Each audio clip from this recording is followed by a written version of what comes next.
দেখেন একটা ইঞ্জিন যখন স্টার্ট হয়, মানে ইঞ্জিনে যে সমস্ত সমস্যা থাকে তার মধ্যে সবচেয়ে বেশি মেন প্রবলেম হচ্ছে স্টার্টিং প্রবলেম। এই সমস্ত ইঞ্জিনের সবচেয়ে বেশি প্রবলেম হয় স্টার্টিং প্রবলেম।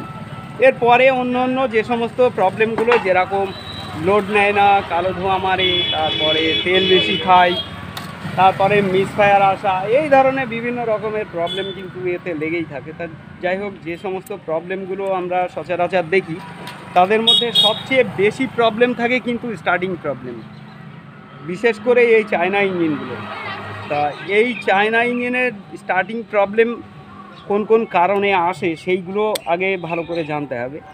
সে শীতকাল হোক আর গরমকালই হোক, ওটা কোনো ফ্যাক্টর না। এর কম্প্রেসার লাইন, দেখেন যে সমস্ত কারণে কিন্তু এই সমস্ত ইঞ্জিনে স্টার্টিং প্রবলেম আসে তার মধ্যে বিশেষ করে দেখা যায় যে কম্প্রেসার লাইন, তেলের লাইন, আর অন্য অন্য যে সমস্ত প্রবলেমগুলো, মানে একদম প্রাথমিকভাবে দেখতে গেলে যে প্রথমেই আমাদের নজরে পড়বে যে কম্প্রেসার লাইন আর তেলের লাইন, এই দুটো জিনিস। আর তারপরে আরও আনুষঙ্গিক যেগুলো থাকে, যেগুলো যেরকম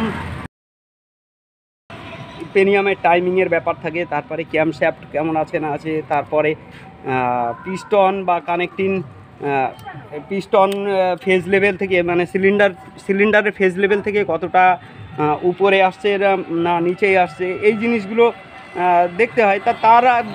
তার মধ্যে সবচেয়ে বেশি গুরুত্বপূর্ণ হচ্ছে এই কম্প্রেসার লাইন আর তেলের লাইন, এই দুটো জিনিসকে আমাদের ফলো করতে হবে সবার আগে।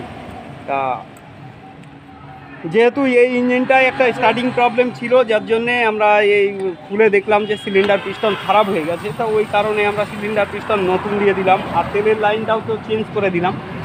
এটা তো দেখলেন, তাই এর স্টার্টিং প্রবলেমটা আসার চান্সটা একদমই থাকবে না। আর কম্প্রেসার লাইনের মধ্যে থাকে হেডের লাইনটা, যেহেতু ভ্যালভ যদি লিক করে তাহলে তো সমস্যা মানে একদিকেই চলে গেল। মানে কম্প্রেসারটা যদি লিকেজ করে তাহলে তো আর কোনো বুদ্ধি কাজ করবে না। তো যাই হোক, আমরা এইগুলো ফিটিং করে ফেলেছি, এখন চলুন সিলিন্ডারের মধ্যে পুশ করি।